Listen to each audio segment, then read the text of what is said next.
kto sa nudí, stále zýva.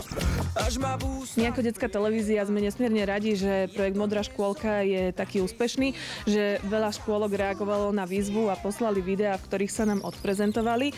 Teraz ideme navštíviť 3 z nich, ktoré vyhrali 1., 2. a 3. miesto a ideme sa spýtať pani riaditeľiek, čo by potrebovali a v čom im vieme so stavebnou firmou pomôcť. Ďakujeme veľmi pekne za 3. miesto v projekte Modrá škôlka.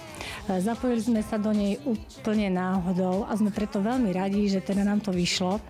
A hlavne by sme si prijali, aby sme mali zrekonštruovaný priestor medzi jednotlivými pavilónmi. Tak pre túto škôlku poskytneme materiál, ktorý zahŕňa záhradné platne pre tento priestor, ktorý je tu za nami. A tiež nahradíme staré kvetináče, ktoré sú pre každý pavilón v rámci spoločnej terasy.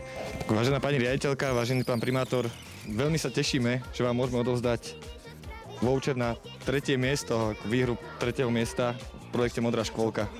Ďakujem krásne. Ďakujem pekne. Ďakujem veľmi pekne za materskú školu Žirafka, veľmi si to vážime a sme šťastní, že sme sa zapojili do projektu Modrá škôlka. Do projektu Modrá škôlka nás prihlásila jedna mamička a v podstate chceli sme upraviť predovšetkým dvor našej materskej školy, opraviť plot a skrášali si trošku to prostredie okolo tých preliezok. Veľmi sa tešíme z toho 2. miesta, aj keď teda ten Svätý kríž nás prebehol iba o chlp. V materskej škole na Alexiovej ulici v Nitre sme sa dohodli v spolupráci s mestom na rekonštrukcii hlavne tejto vstupnej časti. Tá je taká najreprezentatívnejšia. Pôjde tu o riešenie oplotenia vlastne celej tej vstupnej časti. Mala by to byť taká záhradka pre deti. Vážená pani riaditeľka, vážený pani vedúca odboru školstva, dovolte nám, aby sme vám odovzdali poukaz na 2. miesto, ktorý predstavuje materiál pre skrášlenie tejto škôlky. Ďakujeme veľmi pekne. Tešíme sa. Nálady a pocity boli úžasné, pretože do toho, aby sme získali víťazstvo v Modrej škôlke, sa zapojilo ohromné množstvo ľudí.